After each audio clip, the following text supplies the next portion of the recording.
Salut Reddit.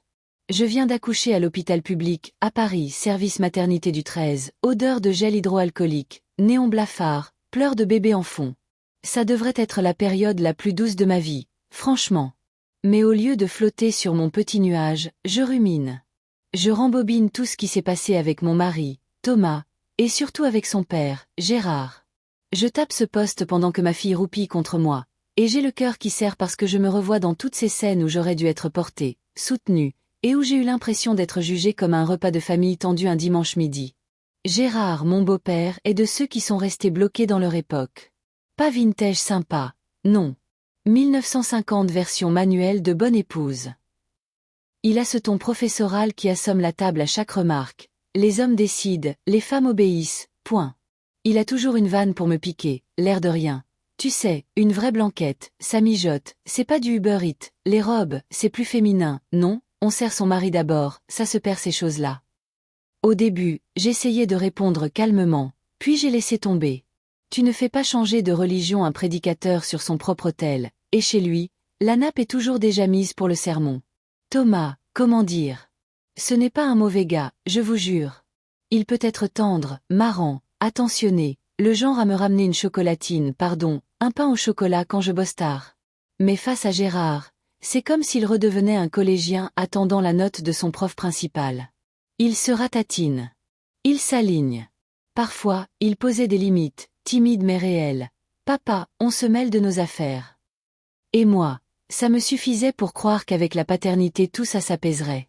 Qu'en devenant père, il se tiendrait droit, qu'il serait ce rempart entre notre petit foyer et les vieilles injonctions. J'y ai cru très fort.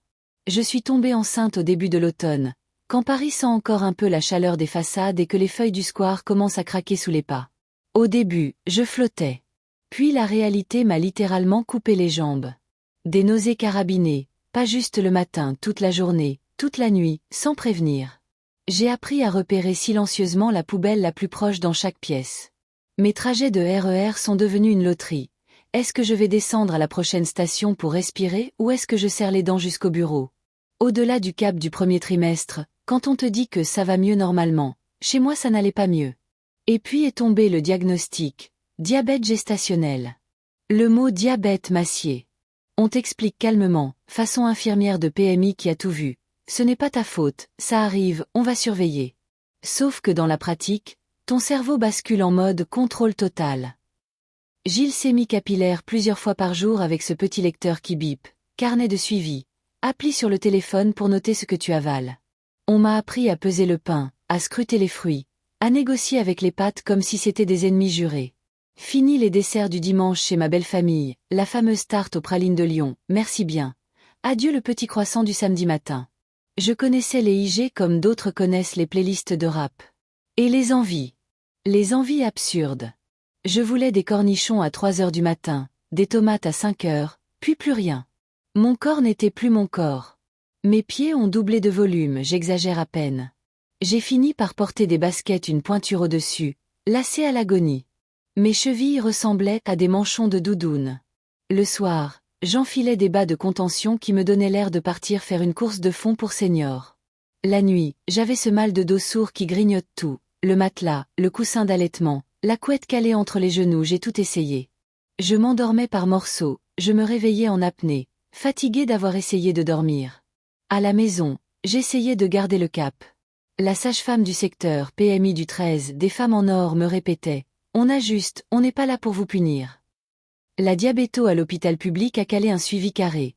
Prise de sang, tension, écho, et ce mantra « On sécurise maman, on sécurise bébé ». À chaque rendez-vous, je ressortais avec une pile de consignes et l'impression de pouvoir mieux respirer parce qu'au moins, là-bas, on me croyait sur parole quand je disais que je n'en pouvais plus. Chez Gérard, c'était une autre chanson. Les dimanches, c'était poulet rôti, patates, vin rouge, commentaires gratuits. Je vidais discrètement mon assiette de pain pour éviter le pic de glycémie, et j'avais droit à encore une lubie de médecin, on a eu des enfants sans tout ça, nous. Il me disait ça en se resservant une rasade de sauce. Thomas, lui, se taisait. Ou pire, il opinait. Ce petit mouvement de tête qui signifie « Je ne veux pas d'ennui avec mon père ». Je le voyais se tasser, éviter mon regard. Et moi, Je passais mon temps à avaler ma salive pour ne pas l'exploser. Au boulot, j'ai fini par demander un aménagement de poste. Le médecin du travail a été top, la CPAM a suivi, j'ai basculé en télétravail sur les dernières semaines. Sur le papier, ça avait l'air confortable. En vrai, j'avais l'impression de vivre dans un T1 avec un bébé imaginaire déjà collé à moi, la cuisine transformée en laboratoire de nutrition, le salon en salle d'attente, la chambre en camp de base pour sieste imprévue. Je sentais cette fatigue ramper dans mon cou, la fatigue grossesse plus gestion plus explication à répétition. À chaque fois qu'on me demandait « alors, ça va ?», j'avais envie de répondre « je tiens debout par la force de la République ». Je m'accrochais à des détails débiles pour ne pas couler. Un gilet en maille trop doux, un podcast pendant mes prises de glycémie, des carottes râpées croquantes avec une vinaigrette au citron, IG-friendly, you. Je me fixais des petits rituels. Passer au marché de la place d'Italie pour choisir les légumes avec la dame qui m'appelait ma puce. Prendre l'air 5 minutes au parc pendant que les papys jouent à la pétanque et que je me dis que, peut-être, tout ça va se tasser. Thomas restait. Thomas. Gentil quand son père n'était pas dans la pièce. Capable de me masser les épaules, de me faire un thé à la menthe, et puis d'un coup se raidir au téléphone, baisser la voix, « Oui, papa ». Je le voyais changer de visage. Une fois, il m'a demandé si ce n'était pas un peu exagéré, toutes ces mesures, en reprenant presque les mots de Gérard. Je l'ai regardé longtemps, comme on regarde un tableau qu'on croyait connaître et qu'on ne reconnaît plus. J'ai dit, passe une journée avec mon lecteur de glycémie et on en reparle. Il s'est excusé du bout des lèvres, mais la fissure, elle, est restée. À mesure que mon ventre s'arrondissait, que mes vieilles vestes ne m'allaient plus et que j'apprenais à respirer dans mon jean de grossesse, la peur avançait aussi. Pas la peur panique qui te cloue, non, la peur rationnelle des femmes qui comptent, qui notent, qui anticipent. Est-ce que je ferai une hypo? Est-ce que je tiendrai les nuits? Est-ce que Thomas sera là, vraiment là, quand il faudra? Est-ce que Gérard va encore venir expliquer la vie, un café à la main, pendant que je serre les dents? Un soir, après une énième insomnie à base de bébé qui fait de la capera et de lombaire en feu, j'ai fait couler un bain tiède et je me suis regardée dans le miroir. Je ne me reconnaissais plus. Mes joues gonflées, mes yeux cernés, ce ventre qui contenait tout ce que j'aimais déjà. J'ai pensé à ma mère qui me disait « On fait comme on peut, pas comme on veut ». J'ai pensé aux blouses blanches de la maternité, à leurs gestes sûrs. Et j'ai pensé, juste pensé, pour l'instant qu'à la fin, il faudrait que la décision vienne de moi, et de moi seule. La semaine suivante, j'avais un rendez-vous important à l'hôpital. Ma gynéco voulait faire le point sur mon dossier, recouper l'écho, la taille estimée du bébé, ma morphologie, tout ce qu'on met bout à bout quand on veut que maman et enfant s'en sortent bien. Je me suis assise dans la salle d'attente avec mon petit dossier cartonné, ma bouteille d'eau tiède et mes bas qui serraient un peu trop. Je me suis dit que, quoi qu'elle me dise, je choisirais la sécurité. Que j'étais prête à être la fille qui exagère pour Gérard si, en échange, ma fille respirait sans que le monde s'effondre. Je n'étais pas encore au bout de ma vie. Pas encore. Mais je savais que la suite allait demander de la colonne vertébrale, la mienne. Et qu'il me faudrait la tenir, même si dans la salle à manger du dimanche, quelqu'un continuait de brandir une tradition qui n'a jamais accouché à ma place. Le rendez-vous bilan avec la gynéco est arrivé un mardi matin de pluie fine. J'ai pris le bus jusqu'à la Pitié en respirant par le nez comme si ça suffisait à me calmer. La docteure a déroulé mon dossier, écho, courbe de croissance, compte-rendu de la diabéto, tension, tout le tralala. Elle a posé ses mains sur la table, très calme. Écoutez, au vu de votre morphologie pelvienne et de la taille estimée du bébé, on a un vrai risque de travail qui s'éternise, de stagnation, d'extraction compliquée. Honnêtement, la césarienne programmée me paraît l'option la plus sécurisée pour vous deux. Elle n'a pas forcé, elle a expliqué. Elle a parlé comme parlent les médecins qui prennent leurs responsabilités. Pas de bravade, pas de mépris pour le naturel, juste la sécurité. Et là, je vous jure, j'ai senti ma cage thoracique se desserrer. Comme si quelqu'un me rendait une marge de manœuvre. On a enchaîné l'entretien d'anesthésie, parlé rachianesthésie versus péridurale, consigne de jeûne, douche bétadinée, tout le protocole APHP qui rassure autant qu'il impressionne. Je suis sortie du bureau avec un papier à signer et la sensation d'avoir enfin un cap. Sauf qu'il y avait Thomas. À la maison, j'ai posé les choses avec des mots simples. La gynéco recommande une césa programmée. C'est plus sûr pour moi et pour la petite. J'espérais un OK, on y va. Il a pincé les lèvres. Je vais demander à mon père.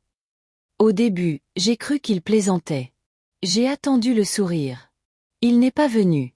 Il a composé le numéro de Gérard devant moi, en haut-parleur. Je me revois, debout dans la cuisine, un bol de soupe refroidissant à la main, à écouter deux hommes disserter sur un utérus qui n'était pas le leur. Gérard a fait Gérard. Mais enfin, on n'a pas élevé les garçons pour qu'ils se laissent diriger par des caprices. Une vraie femme accouche. Point. Ces histoires de bistouri, c'est la facilité. Aujourd'hui, elles sont fragiles, elles veulent tout sans douleur. Toi, tu dois tenir ton rôle. Thomas hocha la tête. Même au téléphone on devinait le mouvement. Quand il a raccroché, il m'a resservi la soupe goguenarde de son père, presque mot pour mot. Je pense qu'il a raison. Les femmes font ça depuis la nuit des temps sans chirurgie. Tu veux éviter l'épreuve, c'est tout. Je n'ai pas crié. J'aurais pu. J'aurais pu renverser le bol, hurler, balancer la bétadine à la poubelle. Je me suis juste sentie, vidée. 9 mois de montagnes russes, d'aiguilles, de carnets de glycémie, de nuits éclatées, et celui qui devait être mon binôme venait de me traiter de flemmarde par procuration. Ce n'était même pas ses mots à lui, c'était la voix de Gérard sortie de sa bouche. Et ça, franchement, ça m'assied. Je me suis allongée plus tard, mais je n'ai pas dormi.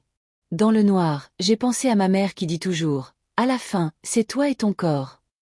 J'ai pensé à ma fille qui n'était pas encore là et à l'obligation que j'avais de la faire naître vivante et en bonne santé. Puis je me suis posé la seule question qui comptait. Est-ce que je peux faire confiance à Thomas quand ça devient sérieux?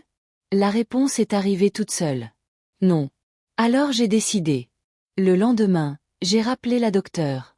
J'ai dit oui. On a calé une date un mercredi à 8 heures. J'ai demandé qu'on enregistre à l'accueil que seule ma mère serait autorisée en accompagnante, qu'aucune autre visite ne passerait sans mon accord écrit. La cadre de santé a été d'une efficacité militaire et d'une douceur déconcertante. Vous avez ce droit. On note. J'ai raccroché, j'ai soufflé. Ensuite, j'ai appelé maman. Elle a dit je suis là avant même que je termine ma phrase.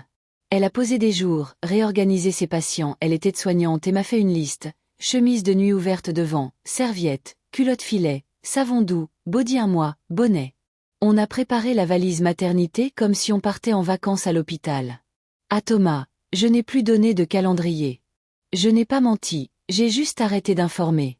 Je vivais avec lui en parallèle, comme dans 2 timelines. À table, je parlais météo et liste de prénoms, lui parlais boulot et bricolage. Il continuait ses oui, papa au téléphone. Moi, j'attendais le mercredi.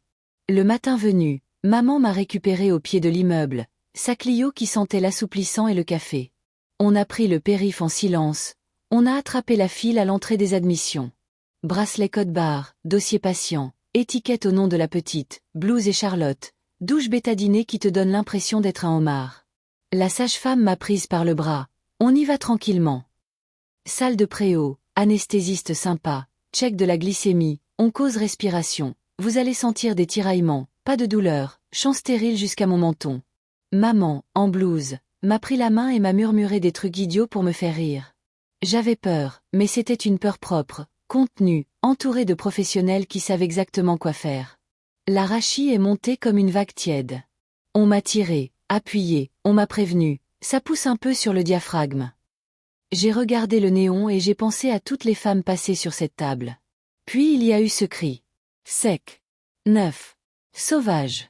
Elle arrive. On me l'a montré au-dessus du champ, minuscule et immense à la fois, cheveux sombres collés, bouche grande ouverte comme si elle me disputait déjà mon histoire.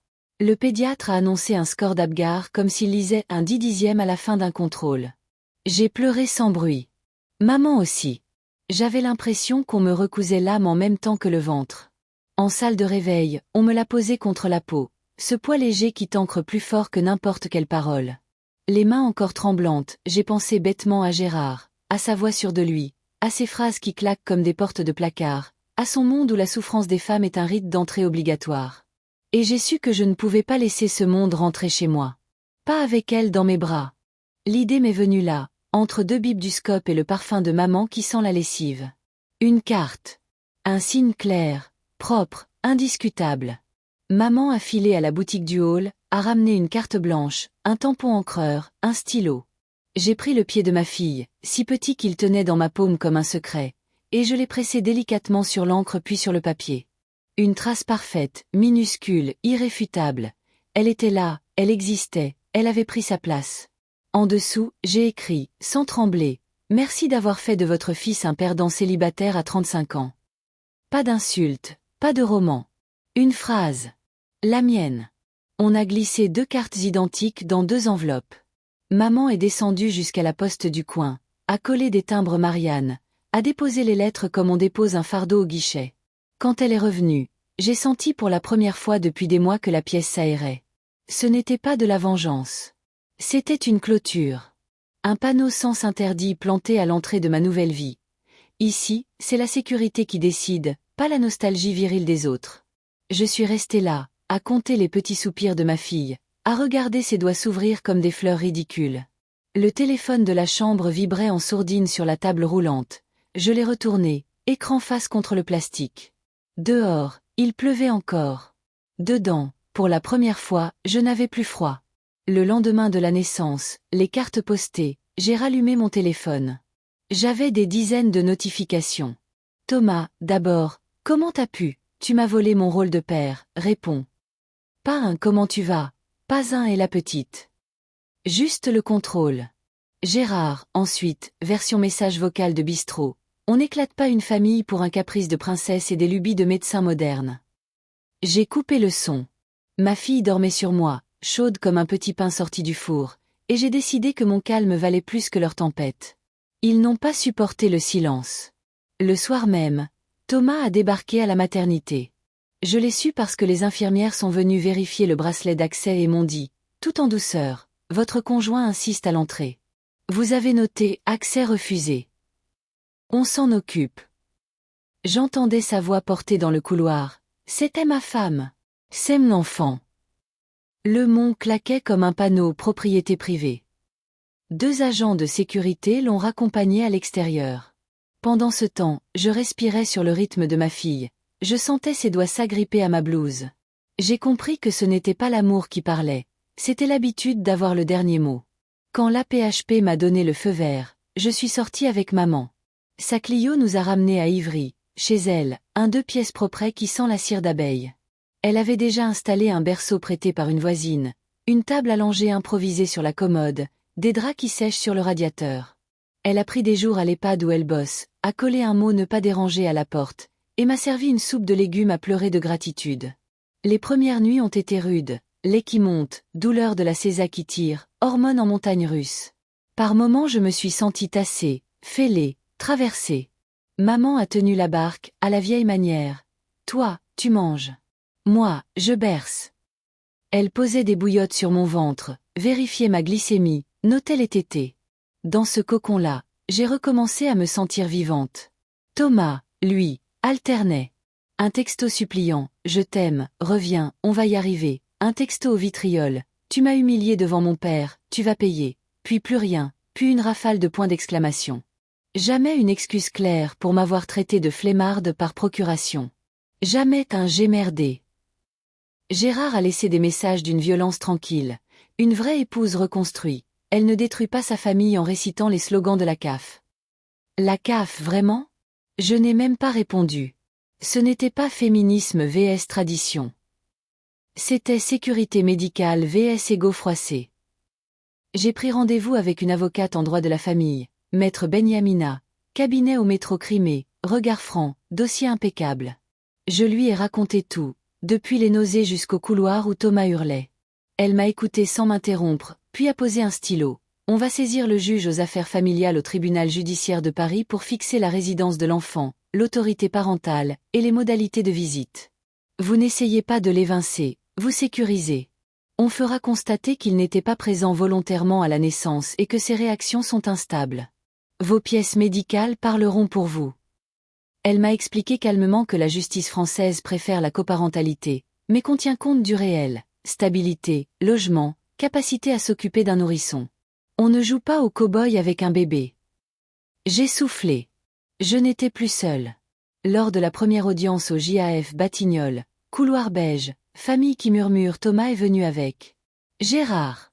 On aurait dit un binôme de débat télé, l'un parle, l'autre approuve. Leur ligne. Elle m'a exclue de l'accouchement, ça montre qu'elle refuse la coparentalité. Gérard a même déposé une déclaration écrite sur la nature sacrée de l'accouchement. Maître Benyamina a souri sans dents et a sorti mon dossier médical. Compte rendu de la gynéco, du staff anesthésie, risque de stagnation du travail, recommandation de césarienne. Décision médicale. Consentement éclairé. Rien à voir avec la coparentalité. La juge, une femme à lunettes rondes, a levé les yeux. Monsieur, en France, les décisions médicales appartiennent aux patients. Et la notion de chef de famille a disparu du Code civil depuis des décennies. Gérard a tiqué. Thomas a rougi. Je me suis tenue droite, les mains moites sur mon sac. C'est là qu'un truc est tombé, pas sur la table, dans nos vies. On a découvert, via les pièces financières exigées par le tribunal, que Thomas avait quitté son boulot 2 mois avant l'accouchement. Il ne m'avait rien dit. Il me répétait qu'il télétravaillait, casque sur les oreilles, alors qu'en fait il avait rendu badge et ordi. Pourquoi ?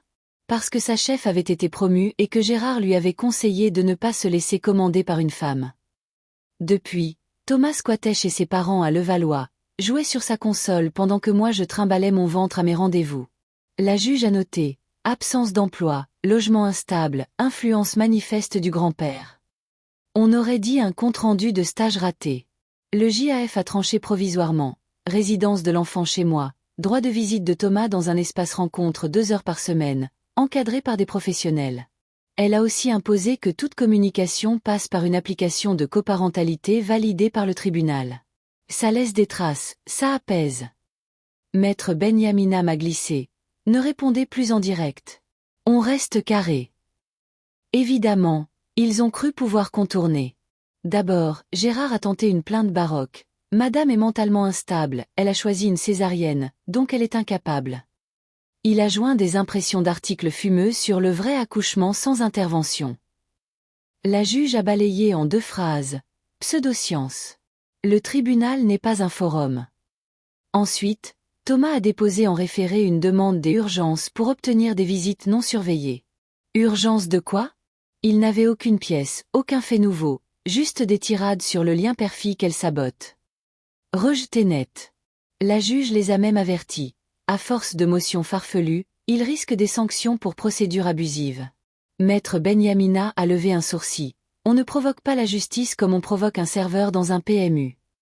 Pendant ce temps, l'espace rencontre a commencé. C'est une salle claire avec des tapis mousse, des jeux en bois, une odeur de désinfectant et de café réchauffé. Le personnel est d'une patience biblique. Thomas s'est pointé, avec Gérard. L'équipe a expliqué que le grand-père pouvait l'accompagner, mais sans interférer. Interférer ? Gérard interfère par respiration. Non, tiens-la comme ça. Elle a froid, où sont ses chaussettes ? Ta mère n'a pas mis assez de couches dans le sac. Il commentait tout, même la façon dont Thomas soutenait la nuque. Les médiatrices ont dû le reprendre. Monsieur, ce temps est celui du père et de l'enfant. Vous observez, vous ne dirigez pas. Il a bougonné, mais il est resté. Thomas, dépourvu de prompteur humain, paraissait perdu. Il cherchait constamment le regard de son père pour validation. Quand on demandait à Gérard de s'asseoir au fond, Thomas se figeait, prenait la petite 2 minutes, la reposait, sortait son téléphone, scrollait comme si l'écran détenait une fiche mode d'emploi. Les rapports de l'espace rencontre sont tombés semaine après semaine. Noir sur blanc, le grand-père intervient de manière répétée, doit être rappelé à l'ordre. Le père a des difficultés d'initiative, sollicite des directives, peu d'interactions spontanées. Ça m'a fait mal, pas par rancœur, par tristesse. Comment voulait-il être père s'il ne savait rien faire sans Gérard collé à son oreille ? Mais le réel, encore une fois, s'écrivait tout seul. Sur l'application de coparentalité, Thomas a lâché la bride. Un jour, une tirade de 3 écrans. Les tribunaux sont biaisés contre les hommes. Mon père dit que, il a écrit mon père dit que dans une appli que la juge lit. Maître Benyamina m'a envoyé une capture avec un bref, en commentaire. Le lendemain, il exigeait les nuits avec un nourrisson d'accent grave peine 2 mois parce que je suis le père. Puis il me traitait de manipulatrice. Puis il suppliait. Tout y passait. Moi, je répondais sobrement, horaire de sieste, quantité de lait, carnet de santé. Rien de personnel. Les traces sont des boucliers. Ils ont tenté encore une fois le coup de force. Gérard a entrepris d'écrire directement au tribunal pour alerter sur le complot féministe. La greffe a renvoyé sa lettre en rappelant qu'il n'était pas parti à l'instance. Dans le couloir, lors d'une audience, je l'ai vu se faire emballer par l'avocat de Thomas lui-même. Un type correct mais exaspéré qui se pinçait l'arête du nez à chaque envolée de son client et de son père. Tu voyais presque la bulle au-dessus de sa tête.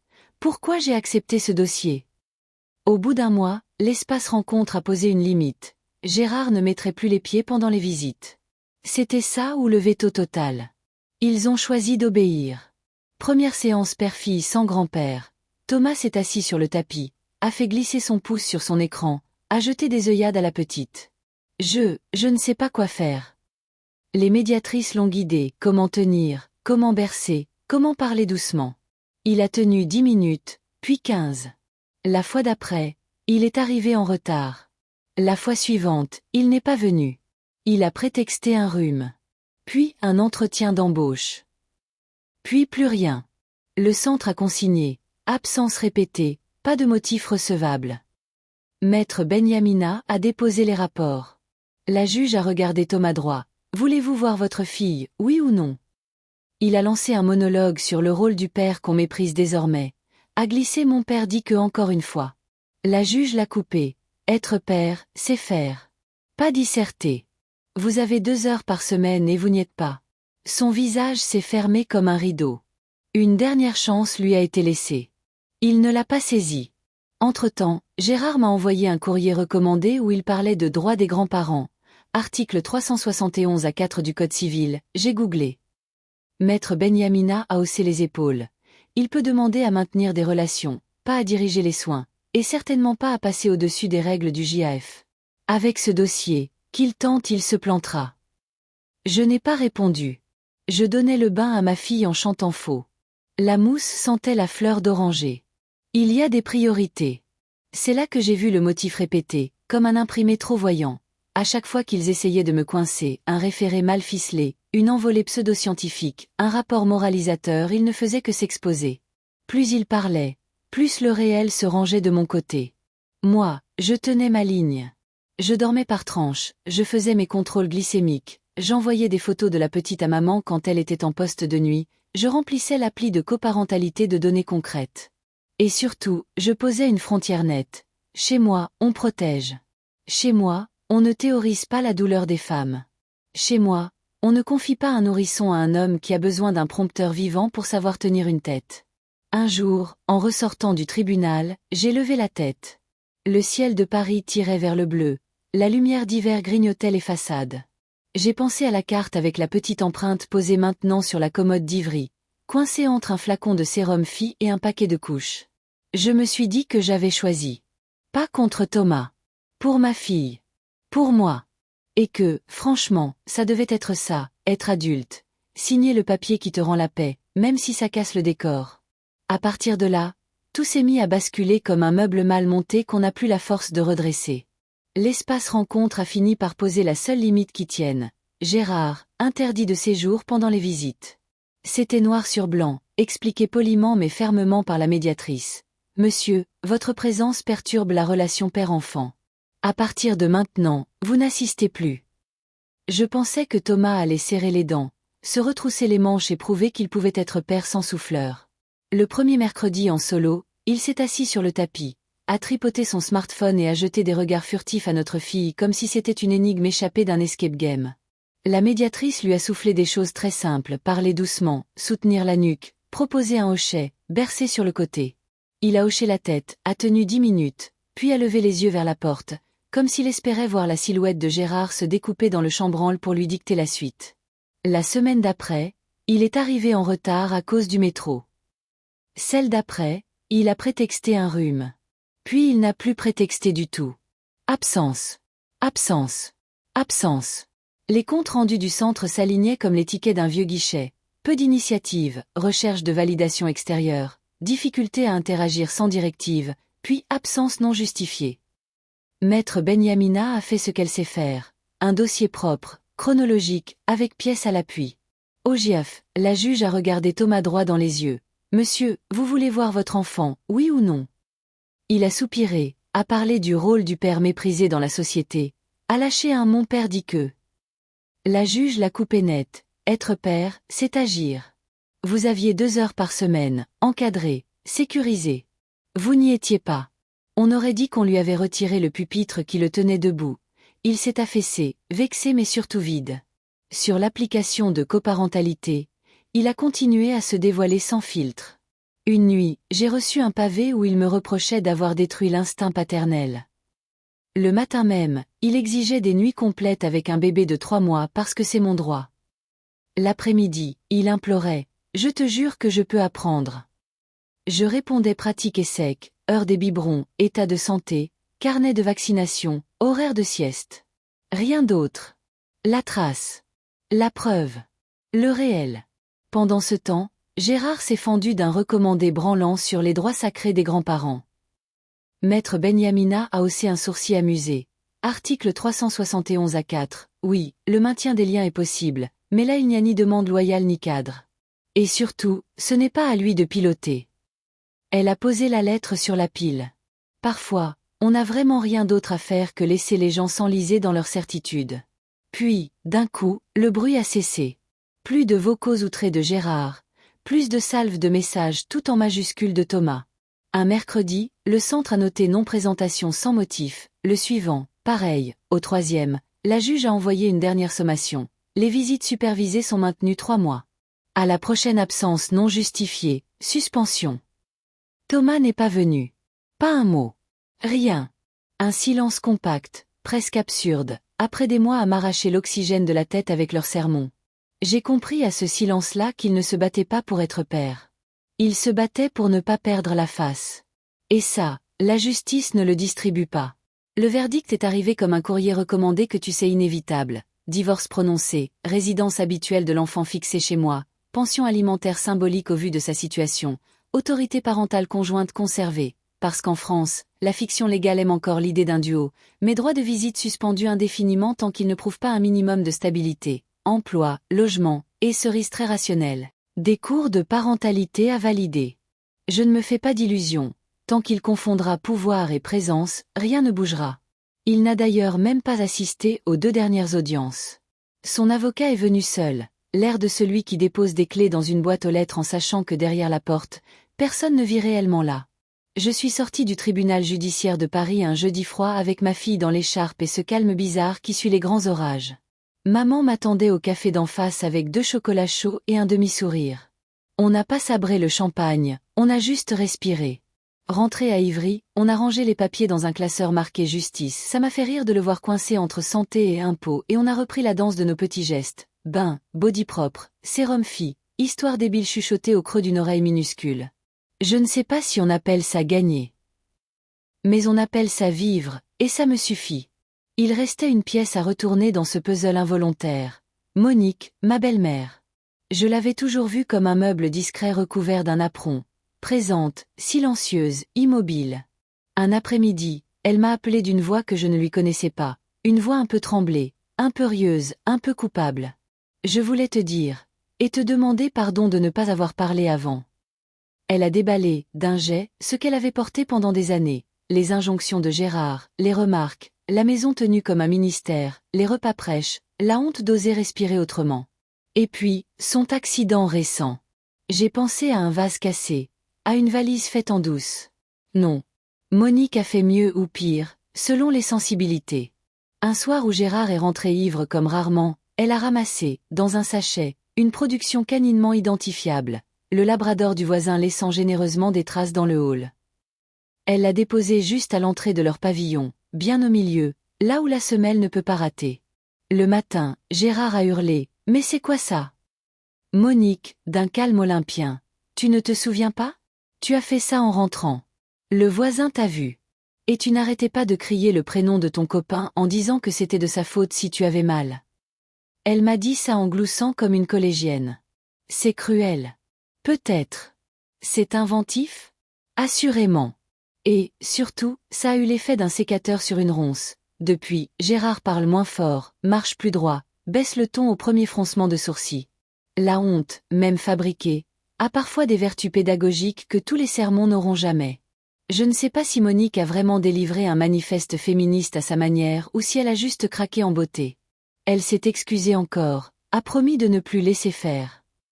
Je ne lui ai rien promis en retour. Je ne suis pas une confesseuse, je suis une mère qui change des couches et qui dort par bloc de 2 heures. Mais, franchement, je l'ai remerciée. Pas pour l'histoire du sachet, même si, je l'avoue, j'ai ri. Pour le déclic qu'elle a eu, la petite plaque qu'on visse enfin sur sa propre porte ici, on ne m'humilie plus impunément. Parfois, quand je passe devant la commode d'Ivry, je regarde la carte posée là, celle avec l'empreinte minuscule de pied, encadrée par ma tante avec un humour de titi parisien. Je pense à tout le chemin parcouru depuis ce couloir d'hôpital où Thomas criait mon enfant pendant que je serrais la main de ma mère. Je pense à Gérard, qui croyait que la douleur des femmes était un rite à honorer comme un protocole, et qui n'a jamais pris la peine de demander « Tu as mal, toi ?» Je pense à Monique, à son sachet dérisoire et à sa victoire intime. Et puis je regarde ma fille, qui s'endort la bouche encore en cœur, et je me promets un truc très simple que la juge n'a pas besoin d'écrire et que personne ne me contestera. Chez nous, la sécurité est non négociable. Chez nous, l'amour se prouve en étant là, pas en pérorant. Chez nous, les cartes se signent à l'encre et à la tendresse, pas au marteau-pilon de l'ego des autres. Alors oui, j'ai divorcé. Oui, j'élève ma fille sans ce père-là. Je n'ai pas gagné un combat, j'ai simplement choisi notre maison. Et quand je repense à Gérard et à sa théorie des vraies femmes, je souris. Parce que s'il suffit d'une décision médicale et d'une carte à l'encre violette pour démolir la virilité d'un homme, alors sa virilité était un château de cartes. La mienne, si je peux appeler ça comme ça, est faite de biberons tièdes, de rendez-vous à la PMI, d'appels à la CAF, de bulletins du JAF, de nuits hachées, et d'une petite empreinte qui a tout décidé. On ne laissera plus personne dicter notre façon de naître, de vivre, ni d'aimer.